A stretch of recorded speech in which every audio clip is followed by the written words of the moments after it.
tendance, même quand je fais la présidence, de commencer par bonjour à tous et à toutes. En cette période de vacances, alors c'est pour certains le moment d'aller voyager, d'aller visiter des lieux, des lieux culturels, des lieux historiques. Et nous, chaque année, nous partons plus ou moins à la Côte d'Opale, plus ou moins au même endroit. Et pas loin, il y avait la célèbre bataille d'Azincourt, là où les Français ont perdu. On voit le champ de bataille contre les Anglais. Si je ne dis pas de bêtises, c'est Guillaume le Conquérant. Une défaite française, mais c'est pas grave, on s'est rattrapé aux Jeux Olympiques. Hein. Un lieu de combat. Mais si on demande aux sportifs quels sont les combats les plus importants qu'ils ont pu voir, qu'ils ont pu vivre, alors si on posait la question à un boxeur, peut-être nous dirait-il que pour lui, le combat le plus important s'est déroulé à Kinshasa en 1974, lorsque Mohamed Ali a rencontré George Foreman. Si on posait la question à un judoka, quel est pour toi le plus grand combat que tu as pu voir et connaître de ton histoire? Peut-être parlerait-il d'Anton Gésing qui a mené et qui a gagné pour la première fois en 1961 le premier non-japonais, le premier européen à devenir champion du monde. Mais les plus grands combats ne se sont pas faits sur des champs de bataille. Les plus grands combats ne se sont pas faits sur des rings, sur des tapis. D'autres combats ont été plus importants encore, comme peut-être celui qui s'est déroulé aux États-Unis, le combat de Martin Luther King et de son homologue d'ailleurs aussi, sud-africain, Nelson Mandela, pour qu'il y ait cette égalité entre les Blancs et les Africains.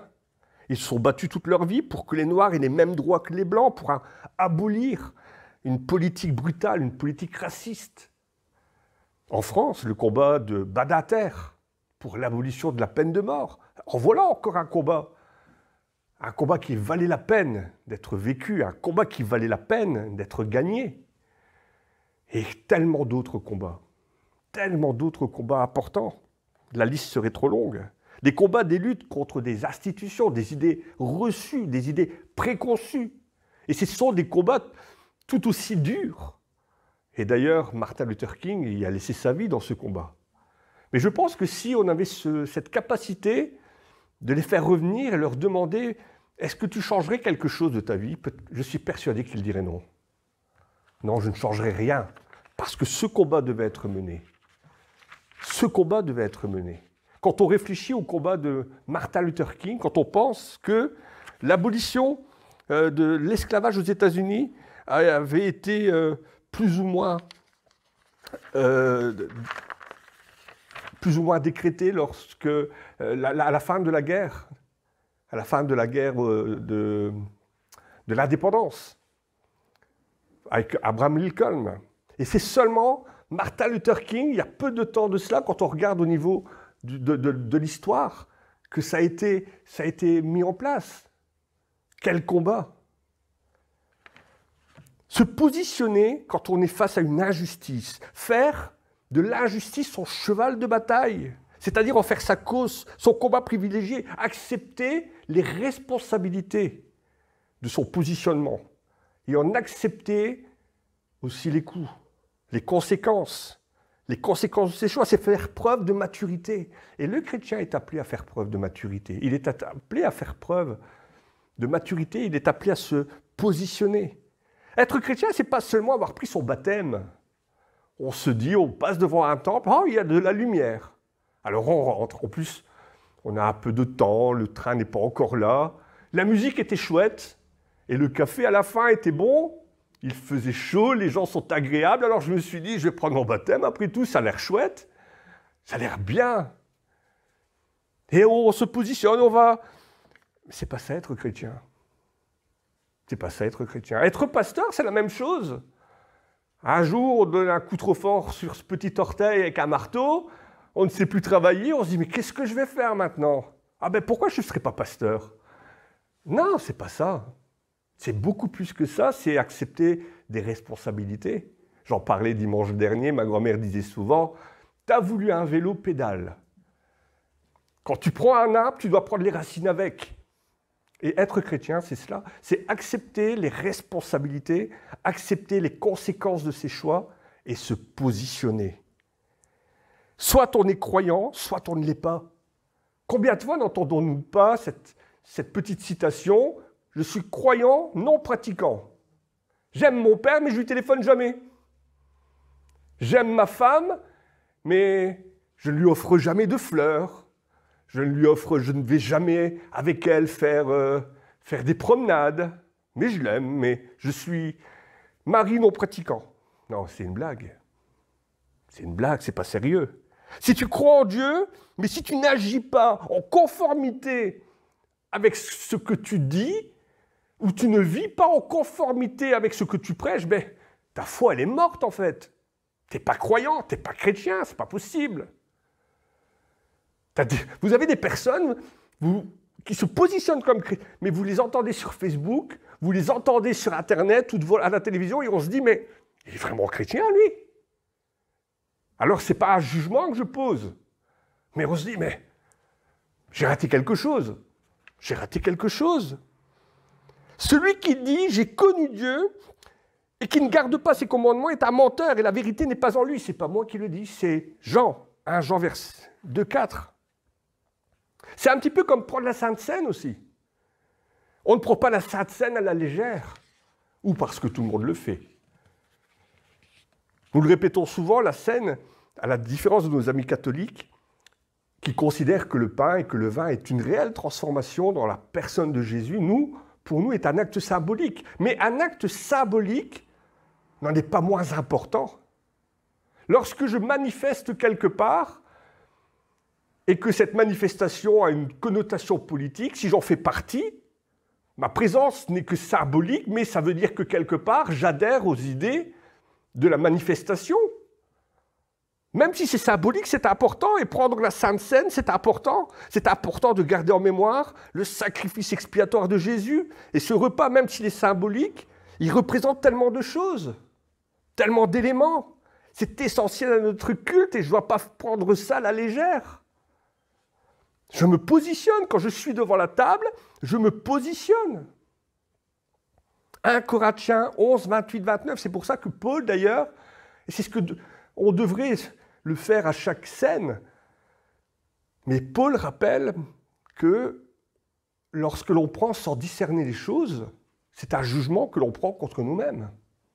1 Corinthiens 11, versets 28 à 29, que chacun s'éprouve soi-même, et qu'ainsi, lorsqu'il mange du pain et boive de la coupe, car celui qui mange et qui boit sans discerner, le corps du Seigneur mange et boit un jugement contre lui-même. Nous n'avons pas à juger les gens. Si quelqu'un décide de prendre la scène, nous avons juste à l'avertir. Attention, ce que tu fais, même si c'est symbolique, c'est un jugement que tu peux prendre contre toi-même. Après, nous avons fait notre travail, j'ai envie de dire, mais je n'ai pas à juger les gens, mais que chacun s'éprouve soi-même. On doit être conscient que notre démarche ne doit jamais être... On doit prendre conscience que ce que nous faisons, ça ne doit pas être des choses faites à la légère. Nous vivons dans une société où maintenant les choses n'ont plus d'importance.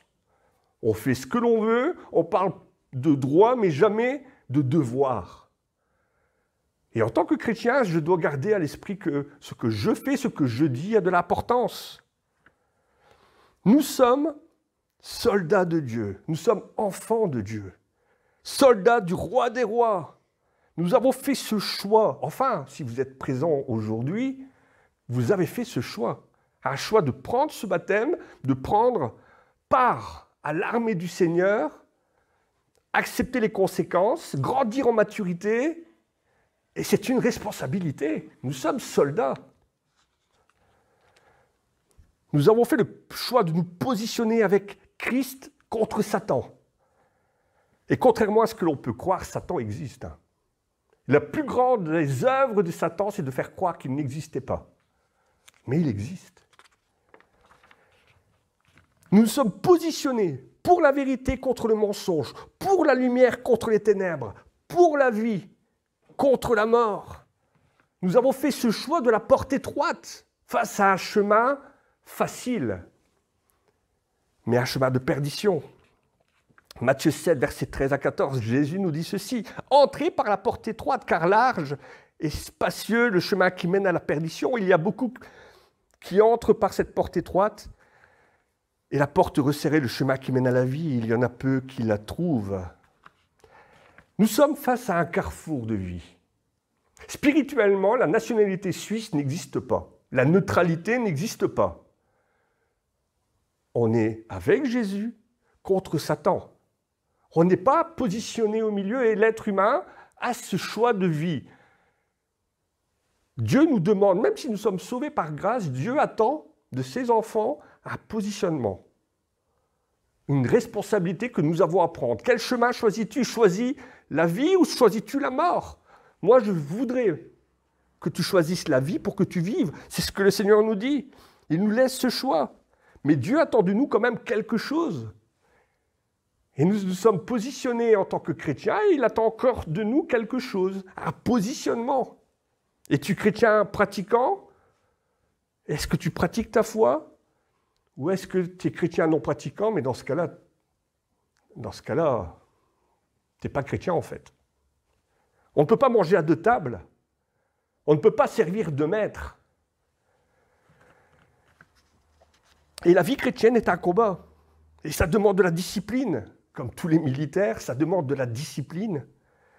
J'en ai parlé dimanche dernier. Marcher dans l'espérance, marcher dans la sainteté, marcher dans l'honneur, c'est une question de discipline. On se discipline en tant que chrétien.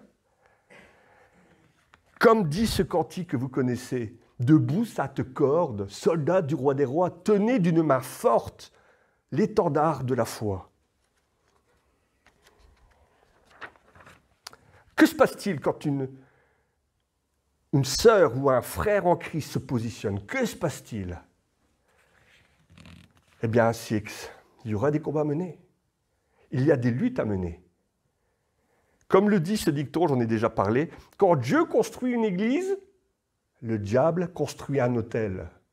Ça veut dire que quand un chrétien recherche la sainteté, lorsqu'il est obéissant, lorsqu'il recherche l'humilité plutôt que l'orgueil, le pardon plutôt que la rancune, l'unité plutôt que la division, plus le chrétien va être proche de Dieu, plus proche de sa parole, lorsque le chrétien va prier, qu'il va participer, lorsqu'il va être actif, eh bien vous pourrez être certain que dans sa vie, il y aura des combats, que sa vie ne sera pas facile, mais il rencontrera des oppositions, il rencontrera des conflits. Le chrétien BFM TV, le chrétien Belgacom Télé, il n'a rien à craindre. Le chrétien Belgacom Télé n'a rien à craindre, il y a peu de chances qu'il vive des oppositions, lui. J'en ai parlé aussi une fois, et je me répète, mais l'acteur américain Denzel Washington a eu cette réflexion, une réflexion que j'adore lors de la remise des Oscars. Quand le diable vous ignore, c'est que vous faites quelque chose de mal. Quand le diable vous ignore, c'est que vous faites quelque chose de mal. Il dit à ses démons, autour de lui, celui-là, laissez-le tranquille, c'est mon copain. Laissez-le tranquille, qu'il vive des jours heureux, qu'il puisse se marier, qu'il ait beaucoup d'enfants. Laissez-le tranquille. Mais lorsqu'il s'intéresse à vous, c'est parce que vous êtes sur la bonne voie. C'est un petit peu, vous avez remarqué, comme par hasard, on entame un régime pour avoir les plaquettes de chocolat à la plage. Eh bien, à ce moment-là, c'est la grand-mère qui arrive avec un gâteau au chocolat. Celui qui a des difficultés avec l'alcool, je vais arrêter de boire à partir d'aujourd'hui. Promis, juré. La porte, elle sonne, on va voir, c'est des copains qui vous invitent à boire un verre au café. Vous n'avez jamais remarqué, c'est souvent comme ça. Et dans la foi chrétienne, c'est la même chose. Le chrétien qui prie va vivre des oppositions. Et nous le voyons, c'est écrit dans notre Bible. Les évangiles disent peu de choses sur la vie de Jésus, ces 30 premières années. On sait très peu de choses quand on regarde. Sans manquer de respect, mais que se serait-il passé si Jésus avait refusé l'obéissance, d'obéir au Père, et s'il avait mené sa vie de fils de charpentier? Que se serait-il passé? Il aurait certainement, comme je l'ai dit, rencontré une femme qu'il aurait mariée, il aurait eu des enfants, et sa vie aurait été douce, elle aurait été belle. comme tous ses contemporains de l'époque.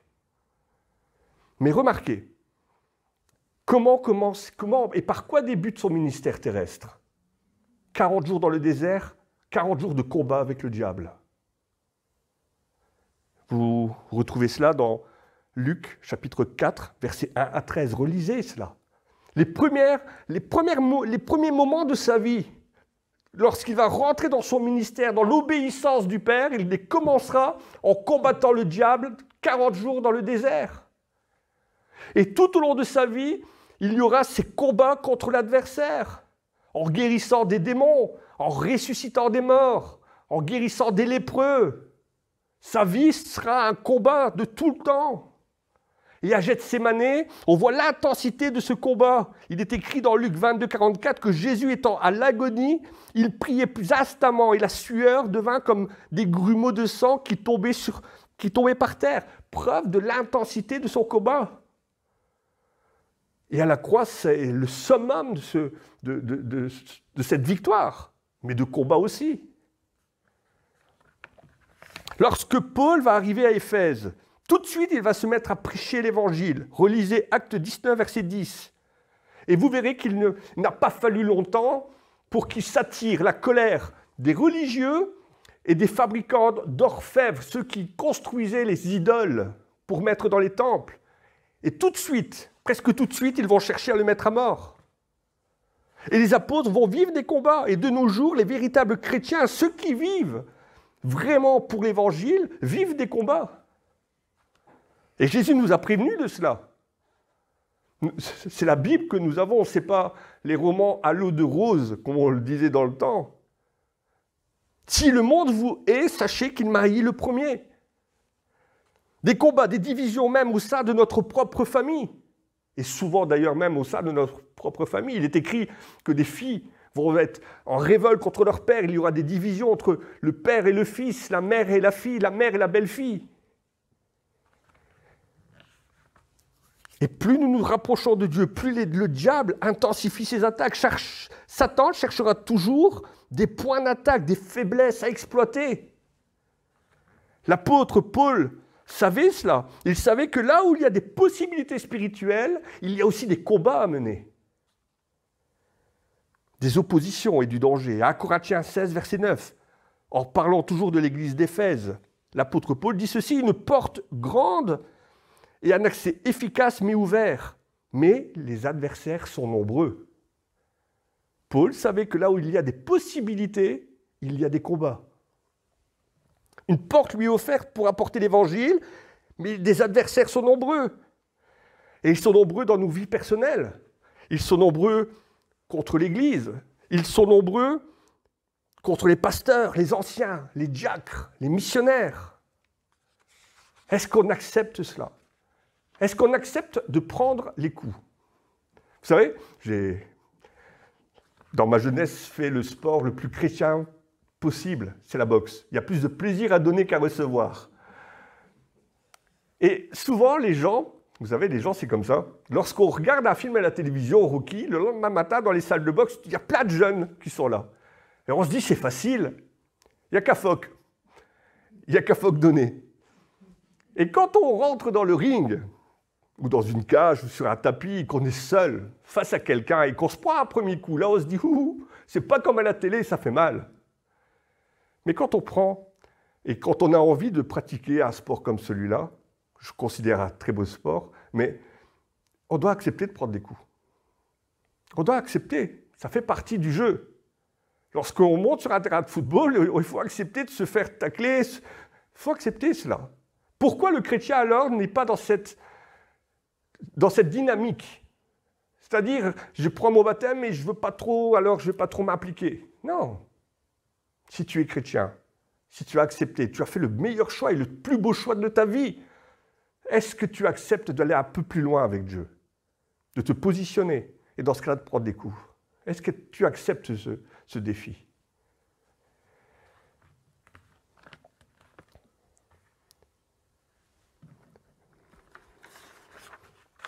Nous allons prendre ensemble, c'était une longue introduction, mais nous allons prendre ensemble un texte que vous retrouvez dans Éphésiens 1, versets 6, 10 à 13.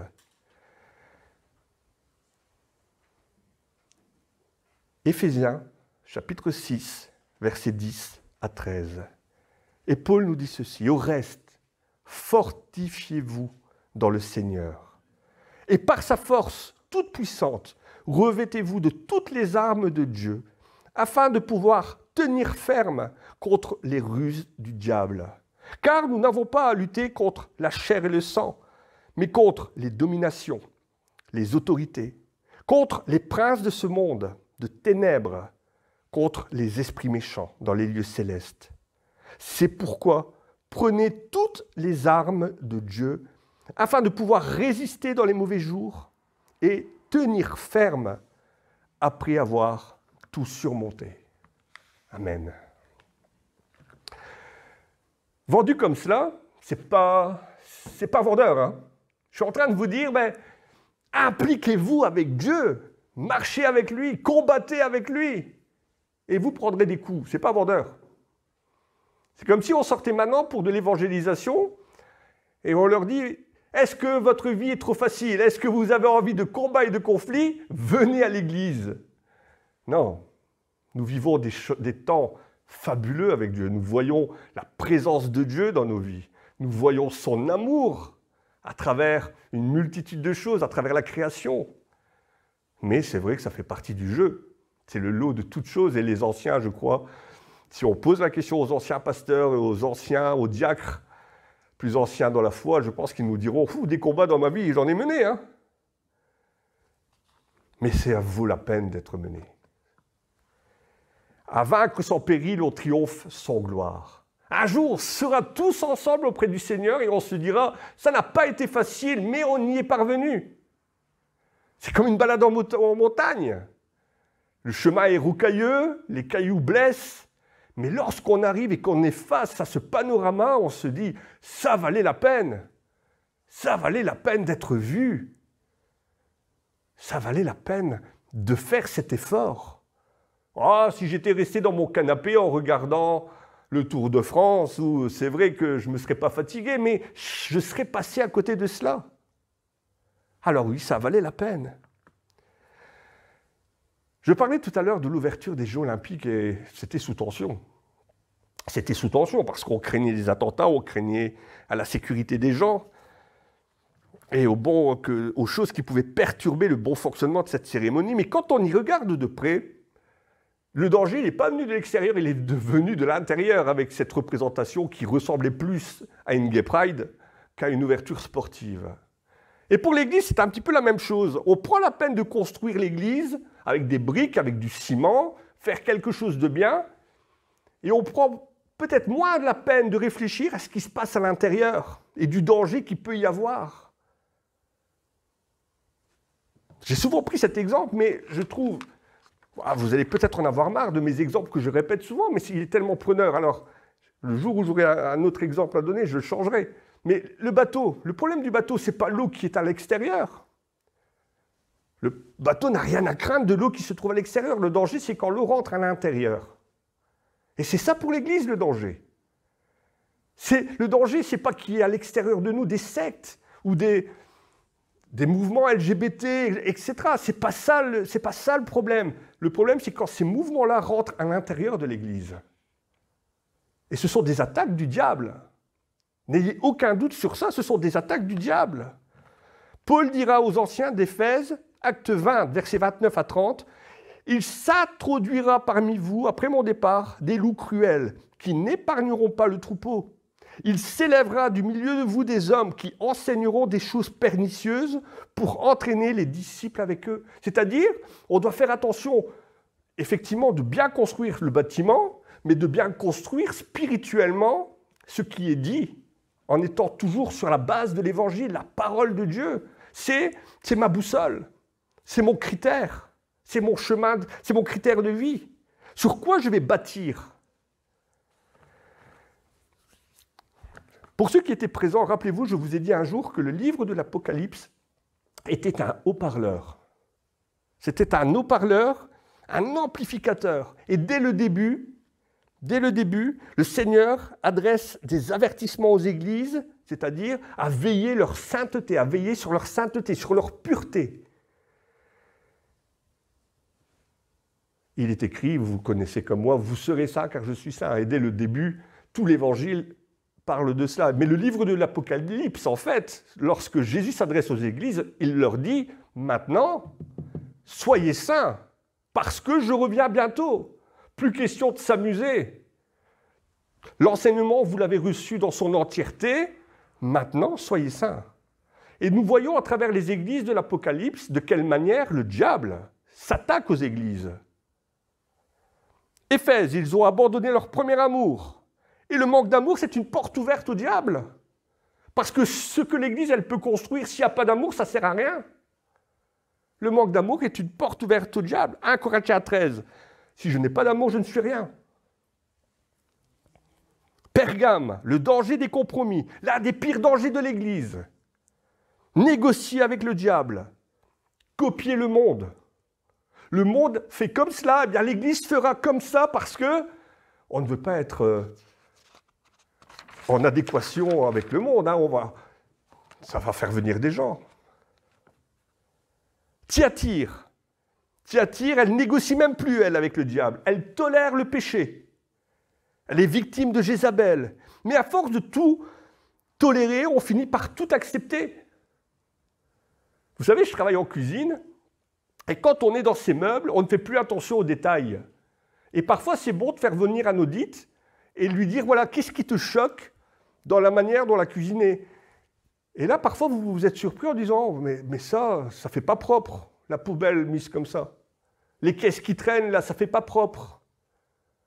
Et c'est la même chose pour l'Église. À force de tout tolérer, eh bien, on ne fait plus attention aux choses. Et plus on tolère, plus ça dégénère, ça dégringole. Sarde est pire encore. Elle se croit grande, mais en fin de compte, elle est morte. Elle est absente. Dieu est absent de cette église. Dieu n'est plus là. C'est un petit peu comme le prophète Amos décrit. Comment Dieu voit l'église de Sarde? Eh bien, tout simplement, comme dans Amos 5, versets 20 à 23, il dit, mais je ne peux plus sentir vos assemblées. Je ne peux plus les sentir. Je n'ai aucun plaisir dans vos offrandes, ni dans vos sacrifices, ni dans vos actions de grâce. Et vos cantiques, je ne les écoute même plus. Laodicée, c'est pire de pire, elle n'a rien pour plaire. Une église qui n'en a que le nom. La seule église que Jésus ne fait pas de reproches, c'est Smyrne et Philadelphia. Mais on voit ici les méthodes utilisées par le diable contre son église, contre l'église de Dieu, c'est-à-dire les compromis, la tolérance au péché, le manque d'amour, j'en passe, les meilleurs. Et personne ne peut se dire et se croire en sécurité. Moi, jamais. Jamais je ne tolérerai le péché dans l'église. Jamais. Non. Jamais je n'aurai le manque d'amour. Personne ne peut se croire en sécurité. Quand j'étais jeune, et comme j'adorais tout ce qui était au niveau des arts martiaux, il y avait un livre qui traitait de l'art de la guerre. Et dans l'art de la guerre, il y a deux principes. Connais-toi toi-même et connais ton ennemi. Se connaître soi-même, ne pas être présomptueux. Je sais que je suis faible en fait. Je suis faible. Ma nature est faible. Les gens cherchent parfois une église sans péché, une église parfaite. Eh bien, lorsque on la trouve et qu'on rentre dans cette église-là, généralement, elle est plus parfaite. Parce que mon imperfection entache l'église. Et je suis faible. Nous sommes tous faibles. Mais comme l'apôtre Paul nous le rappelle, 2 Corinthiens 12, « Ma grâce te suffit, dit Dieu. » Dieu dit à Paul, « Ma grâce te suffit, car ma puissance s'accomplit dans ta faiblesse. » Ce que Paul va dire, « Je me glorifierai donc bien plus volontiers de mes faiblesses, afin que la puissance de Christ repose sur moi. » Je suis faible, mais avec Jésus, je suis fort.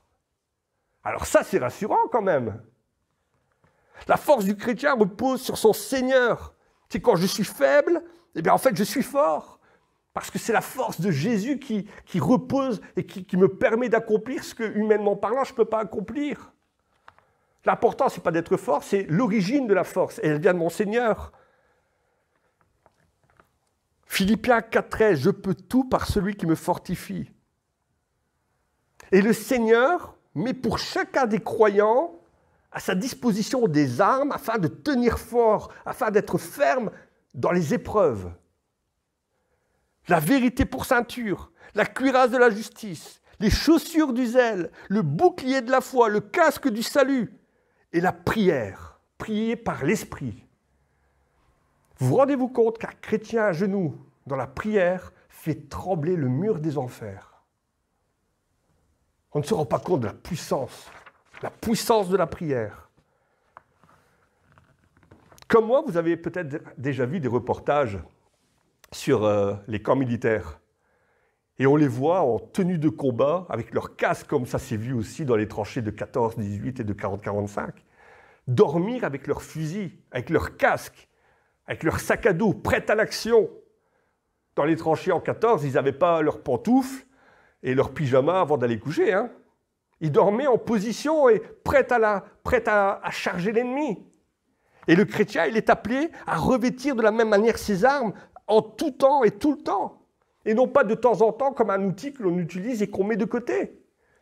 Le chrétien est appelé à garder en permanence, à garder la foi, le salut, le zèle, l'esprit de justice, à prier en tout temps, avec des prières, des supplications, des actions de grâce, en tout temps, pour tenir ferme. Et c'est le mot d'ordre.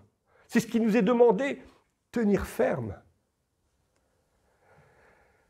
Pour ceux qui ont été visiter les plages de débarquement, Ouistreham, etc., il y a eu le matin du 5 juin 1944 la 6e division aéroportée des commandos britanniques qui avait reçu un objectif, tenir 2 ponts sur le canal de Caen. Et on a dit au major Howard le mot d'ordre suivant, vous tiendrez jusqu'à ce que l'on vous relève. Donc les paracommandos anglais ont sauté sur Caen pour tenir les ponts, les lieux stratégiques. Et le mot d'ordre, c'était « vous tiendrez jusqu'à ce que l'on vous relève ». C'est-à-dire la relève devait arriver du débarquement de Normandie, les chars, la division blindée. Et ces commandos-là ont tenu. C'est dans ce même genre et dans ce même esprit que l'apôtre nous exhorte, nous, chrétiens, vous tiendrez ferme, tenez ferme. Tenez ferme, malgré des attaques du diable, malgré les combats. Où est-ce que Dieu vous a placé? Tenez ferme. L'Église est un lieu stratégique où il est demandé aux chrétiens de tenir ferme. Vous êtes découragé? Tenez ferme. Vous êtes fatigué? Tenez ferme. L'envie d'abandonner? Tenez ferme. Et Christ nous dit ceci, j'ai vaincu le monde. Tenez ferme, j'ai vaincu le monde. Gardez ce que vous avez reçu, la parole, l'évangile, et tenez ferme. Tenez ferme contre l'ennemi de toujours, c'est-à-dire Satan. Satan est le singe du diable, a dit, je crois que c'est Martin Luther qui a dit ceci. Satan est le singe du diable. Tout ce que Dieu fait, Satan est le singe de Dieu. Tout ce que Dieu fait, Satan le fait. Il y a un antéchrist, il y a un esprit mauvais, l'esprit du monde. Mais Satan n'est pas l'égal de Dieu, il n'est pas sur le même pied d'égalité, il est une créature. On a tendance à mettre Satan et Dieu sur le même positionnement. Il y a le côté blanc et le côté noir. Mais non, il n'est qu'une créature autrefois chérubin, jusqu'à ce qu'il se rebelle et tombe dans l'orgueil. Il est celui qui orchestre les épreuves, les conflits, il est menteur, il est séducteur. Et il ira même jusqu'à la fin des temps séduire Israël en faisant croire que l'Antéchrist est en réalité le Messie, se proclamant lui-même Dieu et s'asseyant sur son trône. Comme dans la parabole du semeur, le but de l'adversaire, le but de Satan est d'enlever du cœur de l'homme la parole qui a été semée, afin qu'il ne puisse être sauvé. Et séduire même, s'il le peut, les élus de Dieu. Satan sème les illusions, il sème le doute. Il sait qu'il a déjà perdu, il sait qu'il est déjà condamné, mais il intensifie ses attaques. Notre lutte n'est pas juste tournée contre lui, mais aussi contre ce que nous avons lu, les autorités, les princes de ce monde. Non pas contre la chair et le sang, c'est-à-dire pas seulement sur les choses qui sont visibles, mais sur ce qui est invisible.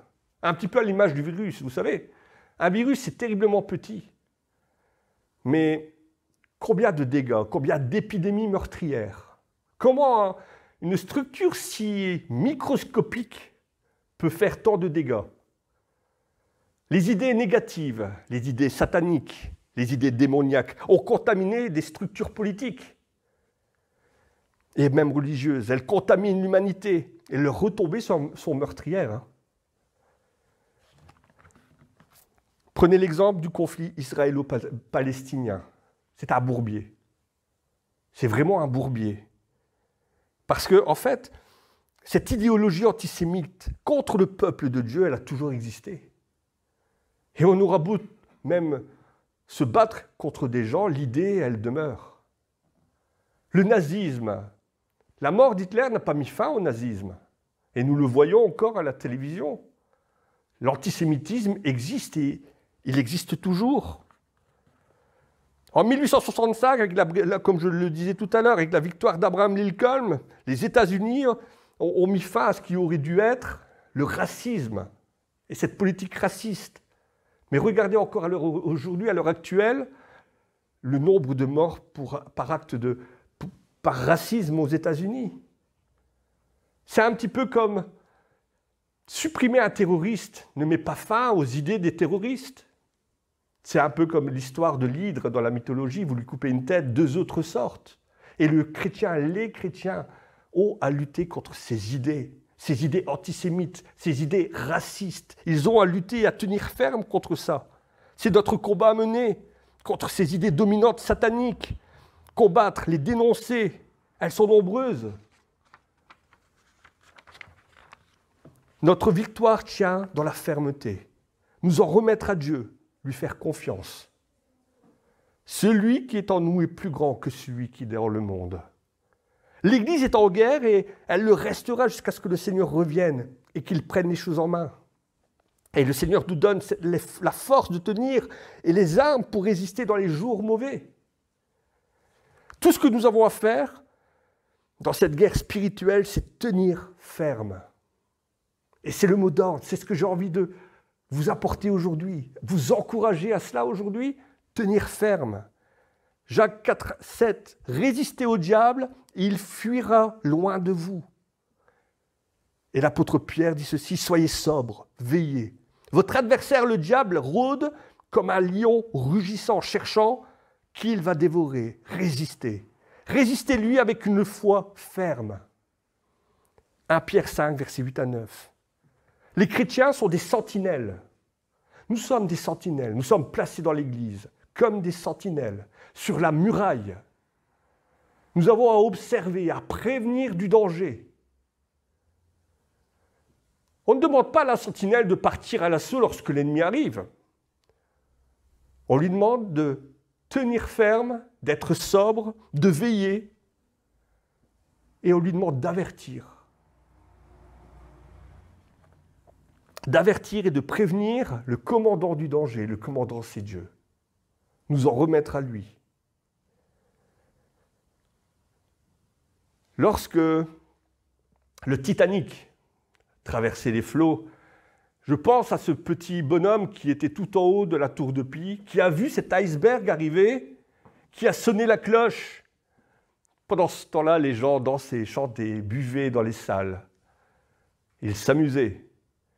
Et ce Frédéric Flett, de son nom, sonnait la cloche en disant « Faites attention, il y a un mur devant nous !» Mais trop tard.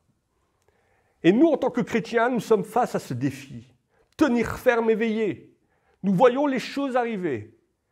Nous voyons la fin des temps arriver.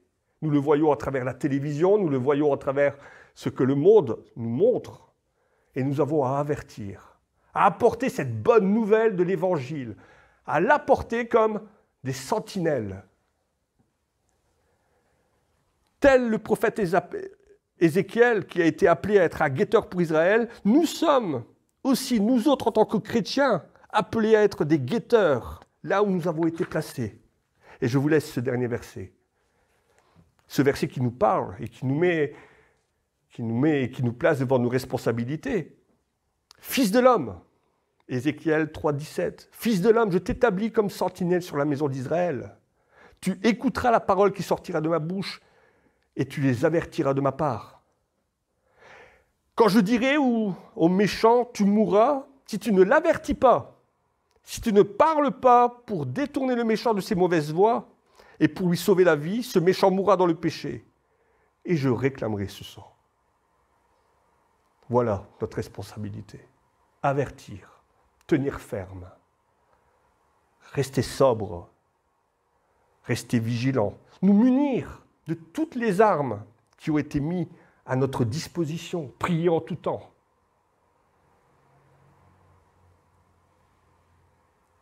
Mais tenir ferme, à lui la puissance et la gloire. Je peux tout par celui qui me fortifie. Amen. Seigneur notre Dieu, quel challenge, quel combat, Seigneur. Mais quel magnifique combat. À l'image de l'apôtre Paul, nous avons envie, et j'aimerais pouvoir dire un jour, le jour où tu m'appelleras, j'ai combattu le bon combat, j'ai gardé la foi. Que nous puissions, Seigneur, tous, à ce jour-là, nous féliciter quelque part d'avoir combattu le bon combat. Et c'est un bon combat que tu nous appelles à mener. Une sainte tâche, celui d'être des sentinelles, là où tu nous as placés. Aide-nous, Seigneur, à tenir ferme dans les combats, dans l'adversité, dans les difficultés. Donne-nous la force de résister, Seigneur. Il est écrit dans ta parole que tu ne tenteras personne au-delà de ses capacités. Et nous voulons te faire confiance. Nous ne voulons pas combattre seuls, nous savons que tu es avec nous et tu combats à notre place. Donne-nous à garder confiance en cela, garder confiance dans tes promesses, garder confiance parce qu'elles sont certaines.